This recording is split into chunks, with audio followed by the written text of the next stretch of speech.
What do you guys? So Joe Rogan's under a little bit of fire. How do you feel about that? I feel I've been thinking about this a lot lately. Kind of before Joe Rogan went under fire. Hearthcock, if you don't shut the fuck up and listen to me right now, there's not too much I can do to him because he's wearing pads. But and I don't really want to punch him in the face because he's what is the okay? Obviously, it's a political thing, right? They don't like him having that kind of power. Also, isn't it kind of shocking that just 11 million listeners? I guess that's such a small portion of the United States. You know, we need to get a little portion. We need to find of the 330 million people. Let's get a little piece. We should not be satisfied until we have at least 5 million. Seriously. We need 5 million eager, or I guess it'll be 10 million ears because everybody's got 2, Leo. That's right. Except for maybe 1 or 2 who served in Iraq. But we'll take them gladly too. What were you saying, Asti? Just like out of all TV and news or whatever, Joe Rogan arguably has the biggest show in the world. Kind of non-traditional media, you mean, and traditional media, just in general. So that's why he's being attacked so much from the mainstream media because people like Colbert or whatever, and then all the news people on Fox and CNN, their shows don't get hardly as many viewers as Joe Rogan. Yeah, let's try to break it down. Well, yeah, obviously, yeah. The last mainstream television show that I know of that got insane numbers was like The Big Bang Theory, which I think might have pulled in about 20 million an episode. Since then, I think anybody who does anything remotely close to Joe Rogan, which is so valuable because Joe Rogan's budget is like zero. Right. It's a Delta flight plane ticket for whoever the guest is and some curtains. Right. And he's good to go.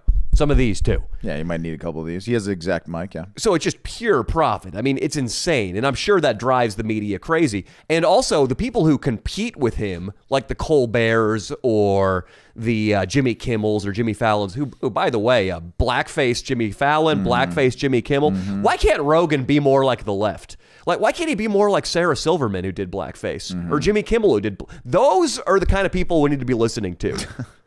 Or the Justin Trudeaus that did blackface. Exactly. It's like the left, angels, everybody else who's against them, demons. Oh, the poor kid in your video who did blackface. Yeah, that kid too. We got to cancel him. He was like Asian though, right? We got to do something about him. He was Filipino or something. Yeah, he's fine. But I think all of those people that I just mentioned, the Fallons, the Kimmels, they probably bring in, and you should actually look it up right now, Austin, they're the late night viewership or the late night ratings rankings.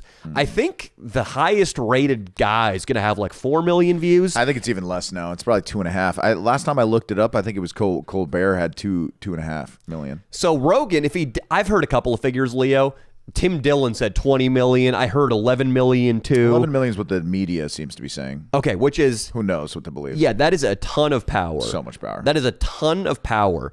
And it's crazy to me that I just, first of all, everybody trying to cancel Joe Rogan, anybody who's dedicated any time whatsoever to this cause of cancellation needs to be taken to the end of a dock, have weights tied around their ankles and pushed.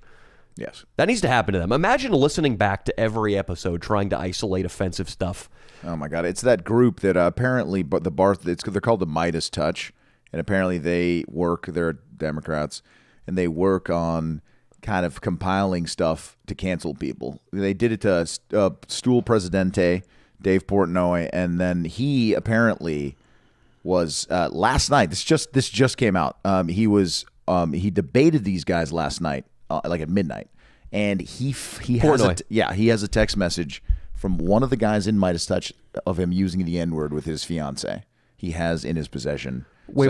How does one have a text of somebody with their fiance using the N-word? I don't know how Dave Portnoy got it, but he got a text message of one of the guys in that group who cancels people and are Democrats, and saying the Midas Touch is your whatever you touch turns to gold, right? Yeah, that's what their name on social media is, Midas Touch. What a bunch of sea suckers is that? Yeah. And I'm just the idea of canceling people, because it's looking like Spotify's not going to do anything, and I'm encouraged. Other good news. Patreon reached out to me, and I have a meeting with an official from Patreon tomorrow where we're going to talk business strategies and grow the platform more. Nice. So Patreon backs the Danny Mullen channel. Let's go. Spotify backs Rogan. It seems to me like we're getting out of the woods, the cancel culture woods, and we're moving in a better direction. So what I'm asking these people, I guess, the Midas touchers, the cancel mob, is what do they expect to happen? if Spotify did get rid of Rogan, he would immediately get re-signed by another mainstream platform. But even if he didn't, it would just be JoeRogan.com and nothing would change. Right. Nothing would change. He would still be stunningly influential and rich. All of the viewership, they wouldn't be like, Joe Rogan, he's not on my green and brown thing anymore. Right. Yeah, I'm going to listen to Samantha Bee. Like, that wouldn't happen. They would just go to JoeRogan.com. Yep. Rumble offered him $100 million like this morning. The CEO wrote an open letter that was basically like, hey, Joe, I'll give you $100 million over 4 years if you switch from Spotify to Rumble. Wow. I like Rumble. I like the name Rumble too. Rumble. Let's get ready to rumble. It sounds like exciting stuff happens. It's like kind of sexual. Yeah. But it's also, it implies violence.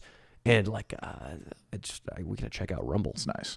You like Rumble? I like Rumble. I was thinking of just starting to upload the pods and your main channel videos to there, just kind of on the side. And then also, it says here that Colbert seems to be on top with about 2.9 million. Oh my Jesus, that's not a lot. No. So Nelk is doubling Colbert's numbers every time they upload a video. And you wonder why Danny they're Duncan so is vindictive towards the new media. It's because new media is actually bigger than them. What a poor strategy. I mean, Leo, Austin, Hearthcock, can any of you guys think of any time in your life where somebody was doing better than you and you felt sad and the correct solution was to try to smear that person? Like, if you get beat out by another point guard on the high school basketball team, like, is the strategy to like start spreading a rumor that he's gay? Honestly, that would be absolutely genius. I'm actually shocked that when I was at UCLA and I was a little freshman, that's not what I did. If I could go back in time and go back to UCLA when I was 18, there was 3 first basemen ahead of me and 4 outfielders in each position ahead of me, I could have started spreading rumors. It would have been. I would have had to be like it was just the beginning of Facebook. It would have been perfect. Yeah, I would have just gone. I could have seen every one of their classes and just started sending mass messages to everyone. That would have been genius. And in the days of Facebook, you could have made an alternate profile for the guy too. Like his burner account before burner accounts were a thing. We used to do that to kids in my high school. We'd make fake accounts. Somebody did that to me. And just do horrendous things with them. Yeah. But let me drink a spark. Mine was somebody pretended on AOL. What is it? Instant Messenger. Were you ever on? AIM, dude. Yeah, AIM. I had AIM too, but I Dog Eater 321. That was my name on it. Dog Eater 321. Yeah. That's so racist. Yeah. Well, I'm dating an Asian girl. You're fun.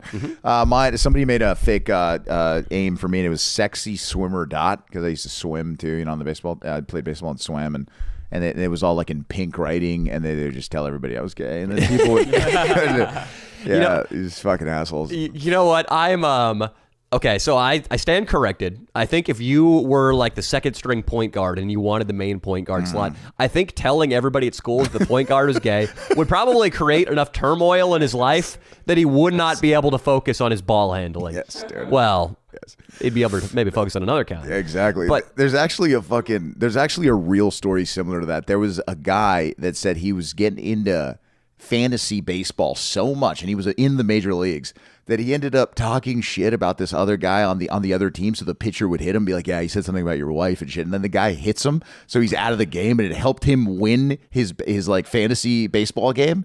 And then afterward, he said that like when that guy was like hurt because he broke a rib, he was like, oh, like damn, dude, I'm a piece of shit. And he stopped playing. He's like, it got too far. Like he's like, the addiction was so heavy, I had to stop playing fantasy baseball. He was in the bigs playing fantasy baseball. Fucking classic. Hearthcock, keep drinking. You're almost ready to start talking again. Yeah, I think despite that maybe being an example of where that could work, these legacy media sources, I think they need to, instead of being little bitches, basically, let's say it, about Joe Rogan and Dave Portnoy, they need to figure out what's appealing about these other sources of entertainment. The lack of filter is probably the primary thing. Right. People who are able to speak their mind and not fear the consequences. And it's insane what speaking your mind means. I saw a clip that people were circulating of Joe Rogan, and some little maggots on Twitter were trying to cancel Rogan for it. The clip was of him and Jordan Peterson talking about how white and black are misleading terms because nobody is actually purely white or purely black. You're some shade of tan or you're some shade of brown. That's what they said. and people were trying to cancel Joe Rogan for that. See, if you operate in an environment where you can't admit something is true, is that people aren't actually pure black or not actually pure white, right, or tan and brown, if you can't say that, your platform or your show has no chance of real success because you're completely muzzled. Absolutely. They need to start realizing that that's the problem. Being bitter and trying to take down others who have more success is not going to make Colbert shoot up the ratings ladder. Nope. Or Carson Daly, for that matter. He's probably at the bottom. Now, I have to say, though, the Planet of the Apes joke, he could apologize for that. I heard that one, He could apologize for that. He did apologize for that one, and he basically said that he just wasn't thinking about it as being like a racial thing when he said it. Sort of like how Roseanne made an analogy to Planet of the Apes 2, and everybody took it as being racist. And then Joe Rogan, in that same podcast, he was like, "Oh wait, that sounded really bad. Forget I said that." So like, it really wasn't even that big of a deal. No, of course. I would say, there's probably shit that in the future we might get canceled for on this podcast, mainly coming from our association with these two. Absolutely. You just got to stop referencing Planet of the Apes. And you can stay. Yeah, it's a great. I love the James great Franco movies. one. Yeah, the James Franco, the original and the James Franco are great. Here, get your hands off me, you damn dirty ape. I've been thinking about this a little bit, and I'm going to say this, and then we'll move back to some lighter content. But in comedy, the highest thing you can strive for is to tightrope walk the line between offensive and acceptable. Find that perfect point of discomfort where the audience isn't sure where you're going with it, and they're not sure if they're going to be outraged or feel scared for you. But also, you don't want to be too soft. You don't want to be like, knock, knock, who's there? Or some form of childish stuff either. A comedian I was telling Leo about earlier today, there was this black dude who I saw this weekend live. I think his name was JB Ball. I want to give this guy his props. He's like coming up in the stand-up circuit, but he was unbelievable. He made a joke about how white privilege is a stupid term because every race has privilege. And the audience wasn't sure where he was going with it. They're like, is this going to be another guy on a soapbox telling me that I'm racist? I've seen that like 89 times this month alone. Don't want that. But he kept saying, JB Ball, we're going to be on the same side here. It's going to be okay. You don't think there's anything called black privilege? You don't think it's black privilege that any black guy can hop on the dance floor at any white wedding and have people cheering him on? That's privilege. And everybody just erupted because he said the joke way better than I just said it, but he built up the tension so perfectly. And then we arrived at an edgy but harmless conclusion. Fireworks metaphorically went off. It was a perfect example of comedy. When you're in a club, you get to refine your act. And you get to approach that line of acceptability, but also danger, little by little each night without any permanent record of you doing it. What we do out in public with our videos, or what Joe Rogan was doing by putting out a podcast episode twice a week for 20 years, is he is trying to find that line in real time, and there's a record of it. It's dangerous. I was thinking of it in my own head as being like a quarterback throwing an interception.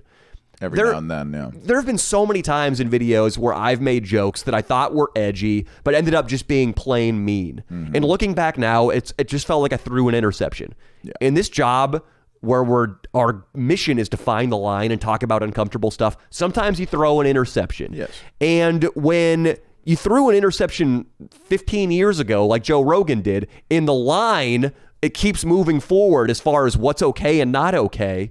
We can't hope that anybody is going to have a clean record, especially if they're putting out a physical thing like a podcast. And it's proven by all these lefties, Sarah Silverman, Jimmy Kimmel, having done fucking blackface. Everybody has dirt. Everybody has screwed up, just like anybody screwed up in a clerking job, or somebody screws up as a nurse and takes a guy's blood with a dirty AIDS needle accidentally. And now the guy's blood you took because he hurt his knee is going to die. Yes. That kind of thing happens that too, happens a Liam. lot. And so basically people need to shut the fuck up and let Joe Rogan broadcast to 11 million. That's right, man. And look, I think we're going to get back to a place where maybe the law will be what dictates. Like Armin, I say a joke on stage about how Armin he called me up and he said, "Oh, did you do anything illegal?" And I go, "No, I didn't," when I was getting canceled. And then he goes, "Oh, well, then just tell everybody to suck your dick." Just like, who gives a fuck? Well, that's what got you canceled in the first place, though. He was telling people that they needed my big dick, or pretty much a lot of people. Yeah. That's so funny. I should say that actually. That's a bit, dude. That is a bit. I try not to bring that up because I've never been able. Hothcock saw me. Like it's tough to bring up my me too. Like then you need my big dick with any girls in the crowd. They just absolutely the energy's like as soon as I say anything about that.